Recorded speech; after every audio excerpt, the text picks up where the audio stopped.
Hello, my name is John Sveck. Welcome to this All 24 video. Today, Coach Waterman and I are joined by a guest coach, Tommy Denison, who is the offensive coordinator at York University. Thanks for being with us, Coach. Thanks, Coach. Great to be here. Really excited to talk today about some football. Yeah, great to have you. Awesome. So Coach is going to take us through an offensive concept. I'm just going to go ahead and give you the floor here, Coach. Yeah, so today we're going to be talking about an over-under concept, and we're going to take the concept right from the very beginning of how we would install it, right through to how we've run it in a game with some coaching points off of film. So again, from our perspective, we want to show you the play first so that you guys can have an understanding of what we're going to be talking about overall. So for the most part, we run this play out of 23, so 2 receivers to the field and 3 to the boundary. And one of the key concepts here is that we're going to push our back to the flat, and we're going to read off that Sam linebacker. And basically what this is, and we'll talk about it as we go a little further and a little deeper, this isn't a run pass option. I would almost determine it to be a screen pass option. So we're looking immediately to, do we get leverage on that number 3 defender to the field with the back pushing to the flat? And if we do, we're immediately going to throw it right now off one step. In this particular case, you can see the Sam's chased, and we'll talk about how the reads work and everything. I don't want to go too far into it. But our quarterback is going to reset now and high-low the MAC linebacker between the 2 receivers coming over the middle of the field. So that's how the play looks. That's how it should time out. And now we're going to teach it. So again, really grateful for you guys bringing me on today and the opportunity to talk a little bit of who I am and what we do. Things that I think that I've tried to really focus on is being teacher focused. So we really want to answer the whys and the hows. And hopefully today in this presentation, I'm able to do that. We're absolutely data driven. So we've spent a lot of time focusing on numbers and understanding why we do the things that we do. Not just to explain it to our players, but so that we do have a competitive advantage at all times.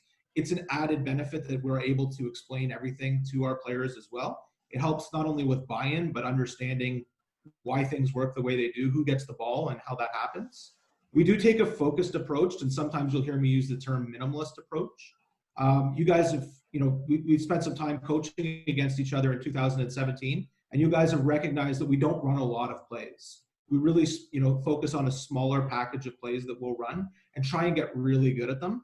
And we really try and empower our players to make decisions on the field, specifically our quarterbacks, but all players. So we really talk about releases, and we'll be talking about releases today and how they impact the play. We talk about being data driven. So there's some numbers here that I think I really want to point out to you guys, and you can understand the success that we've had in a few different places. So obviously I've highlighted St. Mary's in Toronto, and I've deleted all the names of the other schools, or I've blocked them out. So you can't see it. They're not here to be able to talk, so I don't think it's fair. But it does give you an ability to see where we came in from a talent perspective and an athleticism perspective. So the first, and the column in the red, what that describes there is when we're attacking without a competitive advantage. So if the numbers are even in the box or -1 for us, on the field perimeter or the boundary perimeter. So when that happens, most teams are averaging about 4.69 yards per play when you average it, and that includes our total as well. At Toronto, you can see we really struggled with 2.81 yards per play, and at St. Mary's with 4.14. When we had a competitive advantage, you can see we averaged at St. Mary's 8.46 yards per play, and at Toronto about 9.2. And again, when you look at those numbers relative to the other teams, not just in the OUA, but across the country, in some cases that are on this form, you can see that in both places, we were significantly disadvantaged in both situations, both when we had no competitive advantage and when we had a competitive advantage. But when you fast forward over to the far right-hand side, and if you can see my arrow right now, you can see that amongst the nation and on the teams here, at St. Mary's, we were only second to one team from last year in the nation of the teams that we've broken down. And our numbers at Toronto last year were, again, only set third to St. Mary's from 17 and one team from last year. And the reason for that is because, and I'll just go back to that last one. The reason for that is because we attack with a competitive advantage so often. And what we've done is we've allowed ourselves to do that by running plays that we're going to focus on today, like a screen pass option or a lot of run pass options, which allow us to identify where a defense is deficient and then also confirm that through our quarterback on the field. which gives us, again, another layer to ensuring that we're attacking with a numeric advantage. Again, when you look at, this is all those same teams broken down and how many yards they attack in each field, how many yards they get in each field zone when they're attacking without and with a competitive advantage. So for the boundary, you look at, they're averaging on a grand total 5.3 yards per play, but 11.1 with an advantage. So that would be 3-on-3, or 2-on-2, or 1-on-1. Whereas to the boundary without an advantage would be 2-on-3, or 2-on-4, or 3-on-4. Same thing with the box. So box, though, is a little different. We need a +1 advantage when focusing on all the O-linemen and any potential ball carrier outside of the quarterback. So for instance, if we had an H-back and a tailback, a competitive advantage, that would be 7 for us. We would need 6 for that to be the green column. Anything where the numbers are equal in the box would not be attacking with a competitive advantage, because now we have to have one player that we're responsible not to block. And that's where we RPO so often. So we've identified that basically you have the advantage in the box defensively, and now we want to make sure that we hold that. We don't allow you to fly out and get underneath the throw where we're already making a throw. And then the same thing goes to the field. We're looking for even numbers to the field if you have a +1 advantage. So when people talk about match coverage so much, we avoid match coverage at all costs. So many people talk about match beaters, and we're not saying that's wrong. There certainly are routes that give you an advantage to beating match coverage, but we try and avoid it at all costs. It's just another layer of teaching that we have to our quarterbacks. And there's so much uncertainty because how aggressive is the linebacker? Does he turn and wall? Is he staring in the backfield? Things that we just can't control. And we want to control as much of the process and put the decision in our quarterback's hands when at all possible. And if teams want to reduce the box and it's 2nd and 7, we think and we feel based on the data that we have just as good of an opportunity against a reduced box to pick up that first down by running or attacking the box with screen or crossers. So when we install a new play or a concept, we look at what type of concept is it? Is it a pass? Is it a run? Is it RPO? And now we've talked a little bit about the alternatives. So today's alternative is going to be a screen pass option for all intents and purposes. So the benefits of using plays that attack multiple field zones, we've talked about it a little bit already, but you can run these, some of the additional benefits are you can run these in multiple periods. Like we'll run this over-under concept in team run. And I know that sounds counterintuitive, and I think there's probably a lot of people that would probably believe that based on how much we've thrown the ball in the last few years. But it does give you the opportunity because we're attacking box. And we don't distinguish run versus attack box, especially when our talent may be a little bit deficient up front. It gives us that additional edge to make sure that we're going to be successful. It ensures that we're attacking with a numeric advantage. So if we have a play that attacks 2 field zones, as we've said, and we have the box as a defensive deficiency, we get to confirm that by reading off of a player who may not be in the box. And if he adds in and they try to create that layer defensively, we have a built-in answer.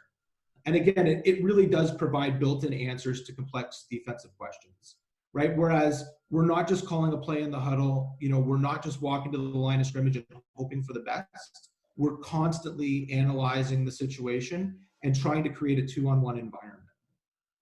So the new concept that we're going to be talking today, and we're going to talk about how we would install it, is over-under. So it's a full field concept, and not all concepts that we run are full field. A lot of them are actually just working a half field and getting the ball out in quick game. But this one actually takes into consideration everywhere. One of the things that we do on this play is we're going to free release our back to create a clear decision for the quarterback. And what that means is he's going to immediately free release. So if that additional, if they leave 6 defenders in the box against now our 5 blockers, we're going to have to get rid of that football very quick, but we should have a situation where we've got a back uncovered in the flat, right? So it comes into, we'll talk about triggers and reads outside of the running back as we get to the teaching concepts, but we're really trying to get the ball out quick to the running back. And if we do, we've got all that space to the field with basically 2 receivers running outside release and taking people and running them off. Hopefully our running back with all that space can do some damage. The quarterback's footwork for this play is going to be gun and 1, and then you'll see he does a quick reset step. So we're not dropping for depth. We're really focused on getting it out quick and then resetting our feet and being really calm in the pocket. From our protection perspective, we're going to run a 3-man slide which I think, is pretty consistent for most teams in not just the OUA, but U Sports. I think you see a lot of three-man slide with big on the opposite side. We're going to do that. We'll talk about some drills that we use to support that. And our boundary receivers are going to use what we call a spike release. So we'll go through the process of explaining that as well. This is how that all looks, though. So our two outside receivers on the outside of the field are going to run outside releases. Our number two has the opportunity to wrap in behind the field half if he were to trigger down and attack the back. And we'll talk about how we teach the quarterbacks reads in the next phase of this installation. If that Sam chases aggressively, though, you can see how that spike release between W and Y sets up the over under the MAC. And then obviously we've got the 14 to 16 yard dig from our X, which we rarely get to. That's the play. Looking forward for the next phase to be able to teach it a little bit more in depth. No, I think that's really good. You mentioned one thing, Tommy, I wanted to ask you about. You talked about the numerical advantage in the box and attacking it if you have it by run, but you also mentioned screen or also crossing routes. Do you play those things as well? Yeah, we do, Coach Waterman. It's really important for us to have a variety of ways to attack the box because we don't run a lot of different plays and because we focus on zone runs so often. We need alternative plans to attack the box. So traditional plays that you'll see us run over the last few years is shovel. So we'll run shovel where it's like inverted speed option, which gives us a box attack. We will, not very often, but every now and then we'll run a traditional tailback screen. And then, you'll see over under like this play right here is a tremendous opportunity for us to attack box, especially if our offensive line is struggling to control the line of scrimmage or get second level. Like if we're coming up against a team that really is creating some distortion against us, this gives us another layer to attack the box. Awesome. And looking forward to getting more in depth in this play in part 2. So looking forward to that, Coach. Yeah, me too.